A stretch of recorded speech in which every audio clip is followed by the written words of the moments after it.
They say that CO2 is just a harmless gas. Bubba, that was not your cue. Oh yeah, it was.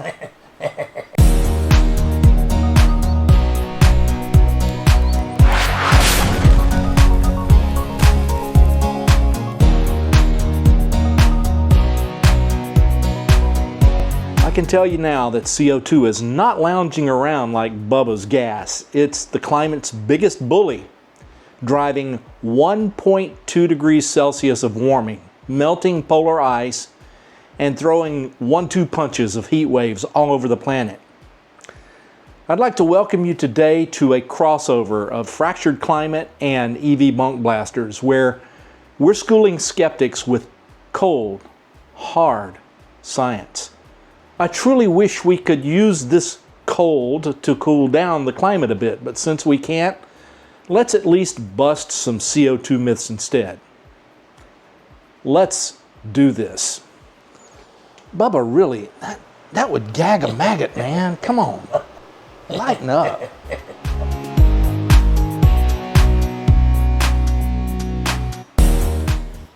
Again, welcome my friends to a special Fractured Climate EV Bunk Blasters crossover episode. I'm Jim, and today we're going to team up to tackle two massive climate myths that are polluting the airwaves and confusing the fight for a cleaner planet. We're talking CO2, the gas. Don't do it, Bubba. Don't do it. The gas at the heart of climate change, and the bunk claims trying to downplay its impact. Buckle up, because we're charging up our bunk blaster and diving into the science to set the record straight. First up, we're blasting a myth straight from Hillsdale College, claiming the atmosphere is saturated with CO2, so adding more won't cause any extra warming. This is like saying your car's tank is only half full, so pouring in more fuel won't make it go any further. Dr. William Harper, Professor Emeritus at Yale, makes all kinds of claims about CO2. And he makes those claims sound slick, but his assertions are stuck in a 1950s laboratory, not the real world. His arguments ignore modern climate science and maybe a few too many oil industry talking points. You're welcome to comment, Dr. Happer, but the physics, pun intended, is not on your side. Take a look at this clip. Here is a picture of Earth's energy budget. I mentioned we're warmed by the sun. About half of the sunlight eventually gets to the surface. The thing that prevents it all from reaching the surface are clouds. You know, other parts of America are, like New Jersey now, are covered with clouds, so you don't get any sunlight directly. And some of it is absorbed. But the half that does reach the ground on average heats the ground, and so the ground gets hotter. You can notice that in the afternoon if you go out, and if you're a gardener like me, you can put your hands in the soil and it's nice and warm, makes the corn grow. And that has to be released. If you keep piling heat up, it gets hotter and hotter and hotter. So it's released by radiation to space, which is that red arrow going up. So the ground transports solar heating upward. Near the surface, for the first few kilometers, a good fraction of that heat is not carried by radiation at all. It's completely immune to anything you do to CO2. But once you get... The idea that CO2 varies from location to location and there is nothing homogeneous about the levels, and that the levels that we measure at Mauna Loa and Antarctica are just localized, that's just pure nonsense. The idea sounds slick, but it's bunk. The Hillsdale College video wants you to believe that the atmosphere is like a sponge and that it's soaked up all the CO2 that it can handle, and it is never stable anywhere on Earth, and the averages are just not changing. Well, let's break down why that nonsense is nonsense with some provable scientific facts, not a bunch of political talking points. CO2 traps heat trying to escape to space like a blanket catching warmth from your body. It absorbs infrared radiation, that is heat energy, in specific wavelength bands like around 15 micrometers. Sure, in the lower atmosphere, some of these bands are nearly saturated, meaning they're already absorbing most of the heat in those wavelengths. But here's the kicker. Adding more CO2 does three things Happer does not mention. In fact, no scientist that bunks this or tries to debunk this mentions these. One, it widens the heat trapping range, grabbing more heat across a broader spectrum. Two, it increases absorption in less saturated parts of the spectrum. And three, it traps heat higher up where the air is thinner, like adding an extra blanket on a colder floor, making the planet below toastier. This raises the altitude where heat escapes, called the effective emission height. And since it's colder up there, less heat gets out, warming the planet below instead. The warming effect of CO2 is not linear, it's logarithmic. This means each extra ton of CO2 adds a bit less warming than the past, but it never stops adding heat. According to the IPCC, doubling CO2 from pre-industrial levels, 280, to about 560 parts per million adds about 3.7 watts per square meter of radiative forcing, leading to a 2 to 4.5 degrees Celsius warming in the atmosphere, depending on the feedbacks like water vapor. That's not saturation. That's simply the planet getting toasty. And that is science, specifically physics, in which Dr. Happer holds a PhD. Sad, because this is basic physics that he should, above all people on Earth, understand. But apparently, when you get a big fat paycheck from those who are doing the polluting, it clouds your judgment about real science. Real-world evidence backs this up. Since 1850, the average, that is the homogeneous levels of CO2, have risen from about 280 parts per million to 425 parts per million today. And global temperatures are up measurably 1.2 degrees Celsius average worldwide. That's per NASA and NOAA. Real, observed, measurable data. Not something anyone other than a Big Oil Shill would dare to dispute. But even their scientists have known about this warming since the 1980s. But here's something the 1.2 degrees fails to tell you. More warming has taken place at the poles, that is the higher latitudes, than at the equator, meaning places like Fairbanks, Alaska, have already warmed to more than 2.5 degrees Celsius just since 1960. But that is another video altogether. In addition to that, ice core data from thousands of years ago shows that higher CO2 levels always meant warmer climates. And what about the satellites we have observing the Earth? They observe less infrared radiation escaping at CO2's wavelengths as levels climb. The atmosphere isn't full, it's working overtime to trap heat, period. This is observed, real, measurable scientific data that cannot be denied or explained away by scientific hacks like Dr. Happer.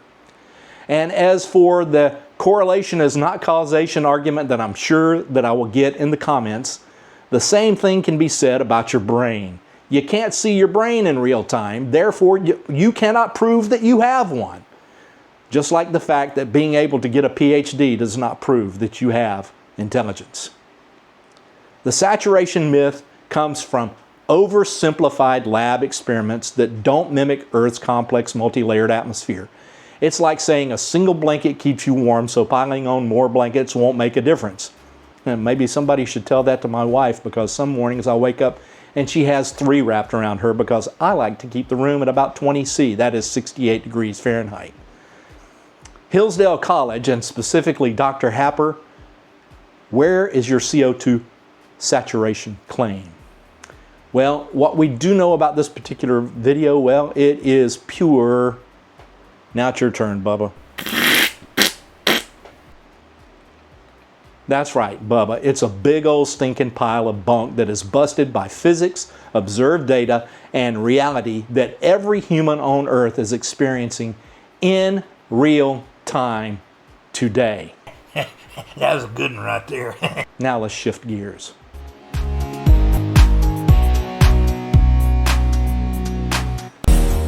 Now we're going to go over to the fractured climate part of our crossover. The saturation myth isn't the only CO2 lie that's out there.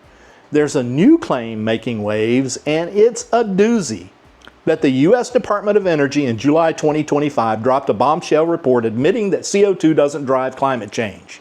This one's fracturing the truth big time. So let's dig in and look at the problem. Watch this video. It's not often that a 151-page government report has me cheering and jumping up and down and punching the air in sheer elation, but today is one of those very rare days. The United States Department of Energy has released a new report titled A Critical Review of Impacts of Greenhouse Gas Emissions on the US Climate. I'm going to read you some direct excerpts from this report because, honestly, this is the best thing I've read genuinely in years. Now this video is from Australian libertarian Topher Field, and he claims a 2025 DOE report called A Critical Review of Impacts of Greenhouse Gas Emissions on the U.S. Climate spills the beans that CO2 isn't a big deal. They say it's the government finally telling the truth after decades of lies. Seriously? This scientific report, as he reports, was written by 5 authors: John Christie, Judith Curry, Stephen Koonin, Ross McKittrick, and Roy Spencer. All 5 with ties, either directly or indirectly, to the fossil fuel funded groups like the Heartland Institute, the Fraser Institute, Prager University, and ExxonMobil backed think tanks, which are too numerous to really name in a video.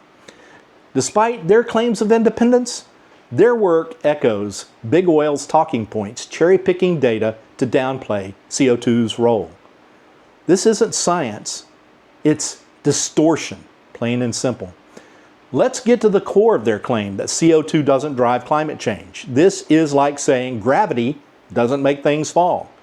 CO2 is the primary driver of modern global warming. Since the Industrial Revolution, again, CO2 levels have risen from 280 parts per million to 425 parts per million. That's about 2 watts per square meter of radiative forcing per the IPCC, and thousands, not just 5 hack scientists, but thousands of peer-reviewed research scientists around the world, not only in just the United States, but around the world. As I've already said, that level of CO2 has heated the planet by 1.2 degrees Celsius so far. I won't rehash that. These are measurable data sets that anyone with a 3rd grade education can research. Paleoclimate data, think ice cores from Antarctica, show CO2 and temperature rising together for thousands of years, up and down. No report from a hack group of discredited scientists or YouTube videos from an anti-climate change buffoon can rewrite those facts. Papers don't matter, facts do. Here's the deal. The greenhouse effect isn't a conspiracy, it's physics. CO2 absorbs infrared radiation, trapping heat that would otherwise escape to space. Satellite observations confirm less heat escapes at CO2's wavelengths as concentrations rise. This was first calculated by Svante Arrhenius, that's a hard name to say, in 1896. And modern climate models, backed by thousands of peer-reviewed studies, prove that it is still true. Bubba, you're up. How's that, Jim? Well done, Bubba. That's the sound their brains make when they're thinking about this topic. If this DOE report were peer-reviewed and absolutely proved CO2 was not a problem, it would be a game changer. But it is not. It is not a peer-reviewed paper. It is horse malarkey. It's either being misinterpreted or it's being used to push an agenda. One thing that it is not science. It is pure propaganda, and yes, I have read all 141 pages, something I doubt many watching this video will do before making a comment, and something I doubt Topher Field could do on his best day. Now let's talk about Topher Field. He's a libertarian commenter with a big following, millions of followers as a matter of fact. But his climate videos like this one echo talking points straight out of Big Oil's playbook. Downplaying CO2, hyping deregulation, and questioning climate science. While there's no direct evidence he's funded by oil and gas companies, his rhetoric mirrors their narratives like those from ExxonMobil-funded think tanks. He's pandering to an audience that loves the fossil fuel industry and their skepticism. That boosts his crowdfunding and his views, whether he's paid by Big Oil or not. That's not truth-telling. It's amplifying misinformation. So Topher Field and this DOE report claiming CO2 isn't a problem, sorry, that myth is just fried. CO2 drives climate change, and no cherry-picked report or skeptic talking points can change the actual and factual data. We have it. We can see it. We can analyze it. We need to keep pushing for EVs and renewables to cut emissions, not fall for Big Oil's recycled, old, tired, and politically driven lies like these. Why does it matter? Because myths like this fracture our understanding of climate change and delay appropriate action. CO2 from burning fossil fuels is driving warming, and we need solutions like EVs, renewables, and energy efficiency to cut emissions. Misleading claims, whether they're from the Heritage Foundation, Hillsdale College, Prager University, or a sketchy DOE report hyped by skeptics, all are just noise trying to drown out the signal of truth. Those who call themselves conservatives should take the time to listen to scientists like me who are telling them that they're being duped and lied to by the very industry they're trying to protect. That's big oil and gas. And as I always say, follow the money. And for the record, I am not some liberal hack on the left who wags his finger in your face like Greta Thunberg or pounds the podium like Bernie Sanders and AOC. If you had to classify my political bend on a scale used by the less educated extremists on both ends of the spectrum, I'm like 70% of all Americans. I'm right down the middle on most issues. But I know the truth about climate change, and I'm not going to be duped by the big oil BS anymore. Those days are gone. If you're skeptical, I get it. But let's talk facts. Join me in person in Winter Park in September of 2025 at the Drive Electric Week Rally, or at Orlando's EV Expo in March of 26, or drop your questions in the comments below. But do not be a keyboard warrior coward. I don't play that game. Anything and everything I say in my videos, I will say directly to the face of any skeptic out there, including the President of the United States. I fear no human being. So remember that if you want to get in my face. I'm ready to dive into the data with you anytime, anywhere, so bring it on. I don't fear the truth.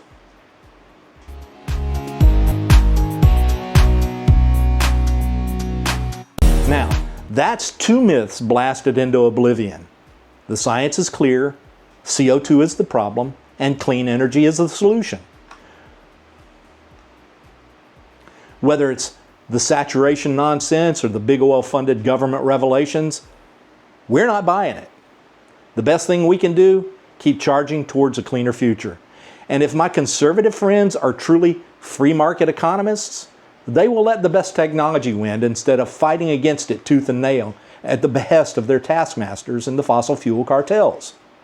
I say to my conservative and doubting libertarian friends with all due respect, grow a freaking brain and start using it to think and reason on your own.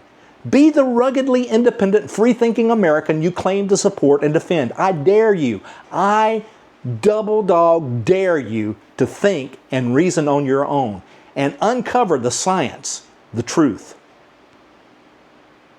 That's a wrap for this crossover edition of Fractured Climate and EV Bunk Blasters. We've obliterated 2 CO2 myths, but the fight for the truth keeps charging forward. And I hope you realize I'm not funded by either end of the political spectrum. The only money I get for bringing this information to the front pages comes from my views on YouTube channels and viewers like you who give super thanks or send me a cup of coffee. If you don't mind, share this video with a friend who needs to hear the science and join me to keep the conversation going. Like, subscribe, and drop your climate myths in the comments. We'll blast them next. And let's keep pushing for EVs, renewables, and a world not fractured by lies and misinformation, but guided with principled truth and acceptance of reality. Please share this video far and wide and subscribe to help this channel keep fighting the good fight. The more subscriptions, the more views, the more I can afford to do this full time. And I hope to see you out there or somewhere along the route from point A to point B. So see you next time, my friends. And in the meantime, keep driving electric and fighting the good fight against the politically driven extremists' lies. See you soon.